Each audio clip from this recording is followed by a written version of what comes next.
আগৰ যোৰহাটৰ মানুহখিনিয়ে হেনু ঘৰৰ পিছফালে মিয়া সন্দেহযুক্ত মানুহক ভাড়া দিয়ে হেনু ঘৰ 100টাৰ পৰা 200টা পৰিয়াল হয় সেই ঘৰবোৰৰ পিছফালে কেনে ধৰণৰ বিখাক্ত কথা কৈ দিছে ই দেখিছে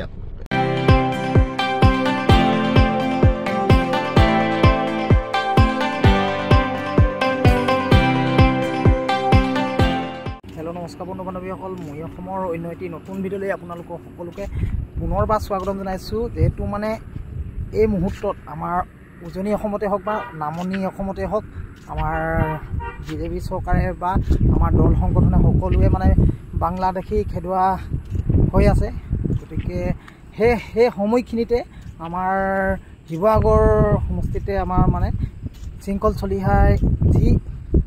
কৈছিলে তাক লৈ আমাৰ শিৱসাগৰে এজন হিমাংশু গগৈয়ে তাৰ বিপক্ষে মানে বহুতখিনি কথা কৈছে আৰু সেইখিনি আজি আপোনালোকক শুনাম আৰু আপোনালোকে ভিডিঅ'টো কোনো স্কিপ নকৰাকৈ ভিডিঅ'টো প্ৰথমৰ পৰা সকলোৱে চাই দিব মোৰ চেনেলত যদি প্ৰথম চাইছে মোৰ চেনেলটো লাইক কমেণ্ট শ্বেয়াৰ আৰু নতুনকৈ চালে চেনেলটো ছাবস্ক্ৰাইব কৰিব নাপাহৰিব তাৰ মাজতে মই কওঁ এই যেহেতু বাংলাদেশী খেদুৱাই হৈছে সেইকাৰণে মানে তাত আমাৰ খিলঞ্জীয়া অসমীয়া হিন্দুৱে হওক বা মুছলমানে হওক খিলঞ্জীয়া গতিকে বাংলাদেশী খেদাব লাগে যেহেতু মানে আমাৰ খিলঞ্জীয়া মুছলমানখিনিয়ে এটাই ভুল কৰে মানে বাংলাদেশী আহিলে তাত মানে কেৱল সিহঁতৰ মাজত যিখিনি মুছলমান আমাৰ খিলঞ্জীয়া মুছলমান থাকে সেইখিনিত মানে বাংলাদেশী আহিলে সোমাবলৈ মানে চান্স এটা দিয়ে সেইটো কথাই আমাৰ শৃংখল চলিহাই কৈছিলে আৰু সেই শৃংখল চলিহা সেইখিনি কোৱাক লৈ মানে আমাৰ হিমাংশু গগৈয়ে তাৰ বিপক্ষে কথাখিনি কৈছে শৃংখল চলিহাই যাতে যেন ভুলকৈ কৈছে তেনেকুৱাকৈ কৈছে আৰু শৃংখল চলিহাই যিখিনি কৈছে তেনেকৈ মান মাতিলেহে আমাৰ বাংলাদেশী আঁতৰিব আৰু হিমাংশু গগৈয়ে কৈছে মানে শৃংখল চলিহাই এনেকৈ আলবাল যি বকি থাকিলে মানে বাংলাদেশীয়ে হিন্দু মুছলমান বাংলাদেশীয়ে বোলে আৰু চল পাব মোৰ মতে মানে তেনেকুৱা নহয় মানে কাৰণ তেনেকৈ হিমাংশু গগৈ নিচিনা এজন যদি তেনেকৈ বাংলাদেশীৰ কাৰণে যদি মান মাতে তেতিয়াহে বাংলাদেশীহে বেছি চল পাব আপোনালোকে কথাখিনি শুনিলে গমেই পাব গতিকে আপোনালোকে চাওকচোন এতিয়া হিমাংশু গগৈক আপোনালোকে সম্বোধন জনাব না শৃংখল চলিহাই কোৱা কথাখিনি সম্বোধন জনাব মই দেখাছোঁ আপোনালোকে কোনো স্কিপ নকৰাকৈ ভিডিঅ'টো চাওক তেন্তে বলক আজি আমাৰ যিখিনি আমাৰ শৃংখল চলিহাই কোৱা কথাখিনিক লৈ মানে হিমাংশু গগৈয়ে যিখিনি কৈছে তেনে বলক আজি ভিডিঅ'টো আৰম্ভ কৰোঁ নমস্কাৰ মই হিমাংশু সময়বোৰ খুব জটিল আৰু সমাজখন বিশেষকৈ শিৱসাগৰ সমাজখন লাহে লাহে বৰ বিষাক্ত হৈ পৰিছে সেয়েহে শিৱসাগৰীয়া হিচাপে মোৰ দুটামান কথা কোৱাটো খুব প্ৰয়োজন আপোনালোকে প্ৰথমতে এই ল'ৰাজনৰ নিউজত দিয়া এই বাইকটো শুনক গৈ আছে একদম আমি সংখ্যালঘু হ'বলৈ গৈ আছোঁ উজনি অসমত এতিয়া মই আপোনালোকক কৈছোঁ না আপুনি উজনি অসমত গোটেই খিলঞ্জীয়া মুছলমান প্ৰায় মানুহে গোটেই ঘৰৰ পিছফালে গোটেই সন্দেহযুক্ত মানুহক ঘৰ ভাড়া দিছে আৰু আগফালে গেলামালৰ দোকান এখন খুলি দিছে তাৰ পৰাই কিনিব লাগিব তাতে থাকিব লাগিব সেই যদি 10 ঘৰ দিছে 10 ঘৰ বা 20 ঘৰ হৈছে 20 ঘৰ বা 200 ঘৰ হৈছে যেতিয়া 200 ঘৰ হৈছে এখন ডাঙৰ কলনী হৈ গৈছে চালে এই নামধাৰী জাতীয়তাবাদী এইটো শৃংখল চলিহাই মিয়া খেদাৰ নামত লম্ফজম্ফ কৰিবলৈ গৈ মুখেৰে উষ্মা প্ৰকাশ কৰিবলৈ গৈ এতিয়া লাহে লাহে খিলঞ্জীয়া মানুহৰ ওপৰত তাৰ আক্ৰমণ আৰম্ভ হৈছে দেখিছেনে আপোনালোকে গোটেই খিলঞ্জীয়া মুছলমান সমাজখনক কেনেধৰণে ই কথাষাৰ কৈ দিলে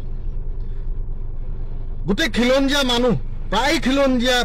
মুছলমান মানুহখিনিয়ে আমাৰ শিৱসাগৰ যোৰহাটৰ মানুহখিনিয়ে হেনু ঘৰৰ পিছফালে মিয়া সন্দেহযুক্ত মানুহক ভাড়া দিয়ে হেনু ঘৰ 100টাৰ পৰা 200টা পৰিয়াল হয় সেই ঘৰবোৰৰ পিছফালে কেনে ধৰণৰ বিষাক্ত কথা কৈ দিছে ই দেখিছে আপোনালোকে ই মহাধুৰন্ধৰ ই কাৰ দালালি কৰি আছে নাজানো মহাধুৰন্ধৰী চালা ই এতিয়া গৈ খিলঞ্জীয়া মুছলমানৰ লগতে অসমীয়া সমাজখনক ভাগ কৰিবলৈ গৈছে খিলঞ্জীয়া মুছলমানসকলক বাকী খিলঞ্জীয়া হিন্দুসকলৰ মাজত ই এখন যুদ্ধ লগাব বিচাৰিছে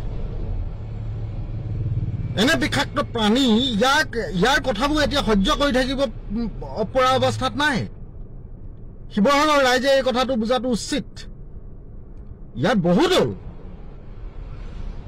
পেনপেনীয়া এইবোৰ ল'ৰা কিবা সংগঠন এটা কৰি 2 টকা 4 টকা দাবী ধমকি দি কাৰোবাৰ পৰা চলি আছে বুলি মনে মনে বহি আছিলোঁ এহেঁতক বাৰু একো কথা কোৱাৰ আমাৰ কোনো প্ৰয়োজনেই নাছিলে বা ইহঁতি আমাৰ সমালোচনাৰো যোগ্য নহয় বুলি আমি ভাবোঁ কিন্তু নাই ইহঁত মনে মনে থাকিলে দেখোন ইহঁতি একদম মূৰৰ ওপৰত জঁপিয়াই নাছিল গতিকে গোটেই সমাজখন খাক্ত কৰি পেলাইছে শিৱসাগৰখন ইহঁতৰ বাপেকৰ সম্পত্তি শিৱসাগৰত মোৰো ঘৰ আৰু ইহঁতৰ মুখৰ কথা মুখৰ শব্দ যিবোৰ তহঁতৰ মুখৰ শব্দই অসমীয়া জাতিটোৱে শক্তি পোৱা নাই তহঁতৰ মুখৰ শব্দবোৰৰ পৰা অসমীয়া জাতি দুৰ্বলহে হৈছে কথাই কথাই কবি মিয়াৰ দপদপনি সহ্য কৰা নহ'ব মিয়াই ক'ত দপদপালেহি মিয়াই ক'ত দপদপালে মিয়াই দপদপাইছে পথাৰত যা তই পথাৰত দপদপাগে মিয়াই দপদপাইছে গেৰেজত মেকানিক হৈ মিয়াই দপদপাইছে ভগা লোহাৰ টিং বুটলি মিয়াই দপদপাইছে পকা মিস্ত্ৰী কৰি যোগালী কৰি মিয়াই দপদপাইছে অৰ্থনৈতিক ক্ষেত্ৰখনত যা তোৰ ইনকমৰ ৰাস্তা কি কৰ তই বিয়া পাতিলি নহয় তোৰ ইনকমৰ ৰাস্তা কি ব্যৱসায়ে কৰ নে চাকৰিয়ে কৰ কি কৰ তই নে কণ্টেকে কৰ ঠিকাই কৰ কিবা অকাদ আছে কিবা কৰিবলৈ মিয়াৰ দপদপনি সহ্য কৰা নহ'ব মিয়াৰ দপদপনি হৈছে শৈক্ষিক ক্ষেত্ৰখনত মিয়াই গোটেই কোৰ্ট কাছাৰীত গ'লে মিয়াই দেখা পাব হস্পিটেলবোৰত যাওক অধিকাংশ ডক্টৰ মিয়াই তোৰ গা জ্বলিবলৈ কিটো আছে আৰু যদি বাংলাদেশী খেদাৰ দায়িত্ব চৰকাৰৰ তোৰ নেকি সংগঠন হিচাপে ঠিক আছে বাংলাদেশী সন্দেহযুক্ত নাগৰিক যদি দেখিছে ক'ৰবাত যোৱা তোমালোকে প্ৰতিবাদ কৰা চৰকাৰক বাধ্য কৰোৱা সেইখিনি মানুহ উচ্ছেদ কৰিবলৈ নিজে গৈ আইন কানুন হাতত ল'বলৈ কোন সমাজখনৰ পৰিৱেশ বিনষ্ট কৰিবলৈ কোন তহঁত আৰামৰ হাত দি মিয়াৰ দপদপনি সহ্য কৰা নহ'ব লাজ লগা নাই কেতিয়া দপদপালেহি তহঁতি মুখেৰে এইবোৰ কথা দপদপনি সহ্য কৰা নহ'ব কৈ সেই দপদপনি নকৰা মানুহকেইটাকো দপদপাবলৈ তহঁতি উচতনি দি আছ যুদ্ধ হ'ব আক্ৰমণ হ'লে প্ৰত্যাক্ৰমণ হ'বই আৰে আক্ৰমণ কৰিবলৈ সাহস কেলে কৰিব কিয় আক্ৰমণ কৰিব কোনে আক্ৰমণ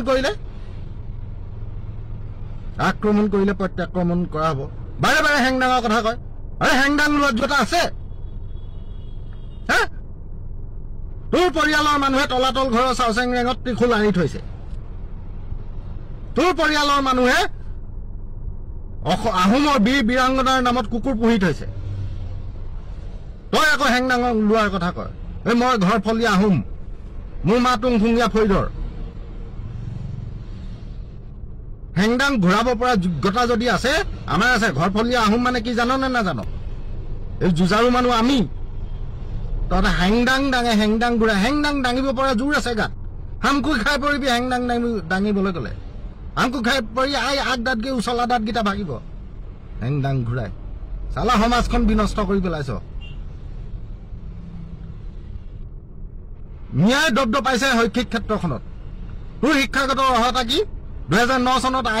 আইন পঢ়িবলৈ গৈতো তাৰ সেইটো কমপ্লিট নকৰিলি কাণত ধৰাই আঁঠুকৰাই থৈছিলে বুলিও শুনিছো শিক্ষা শেষ নকৰি পিনি পলাই আহিলি ঘৰলৈ মিয়াৰ দপদপনি সহ্য কৰা নহ'ব আমুক কৰা নহ'ব তামুক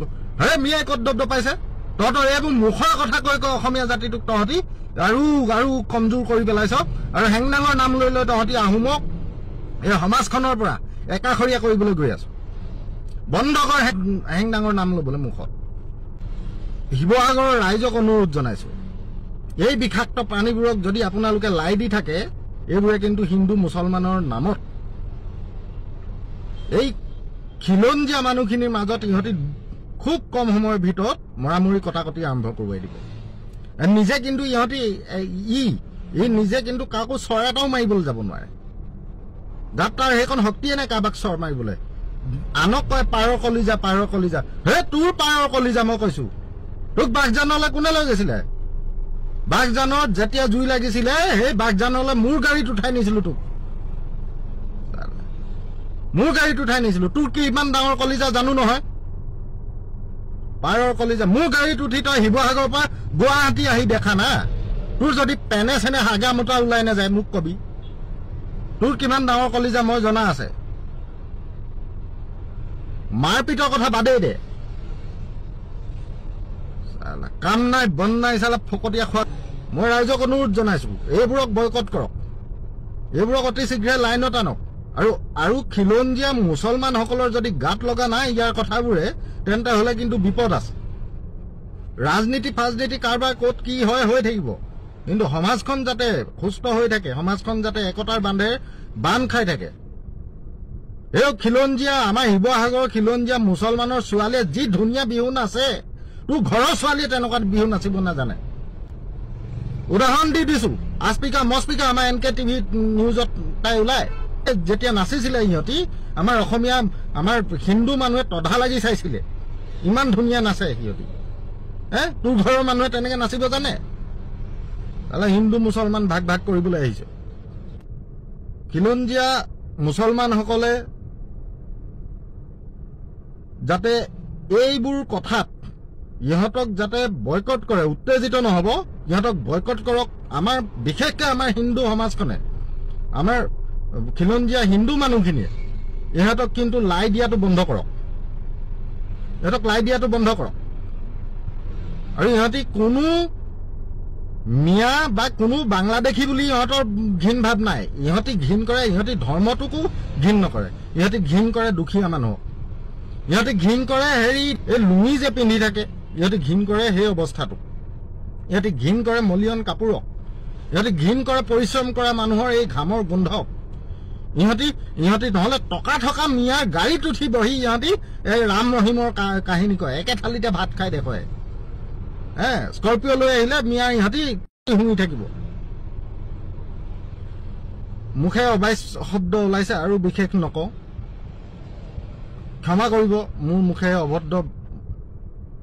শব্দ ওলোৱাৰ কাৰণে কিন্তু ইহঁতক কিছুমান কথা কোৱাটো প্ৰয়োজন হৈ পৰিছে ইহঁতক উভতি ধৰাটো খুব প্ৰয়োজন হৈ পৰিছে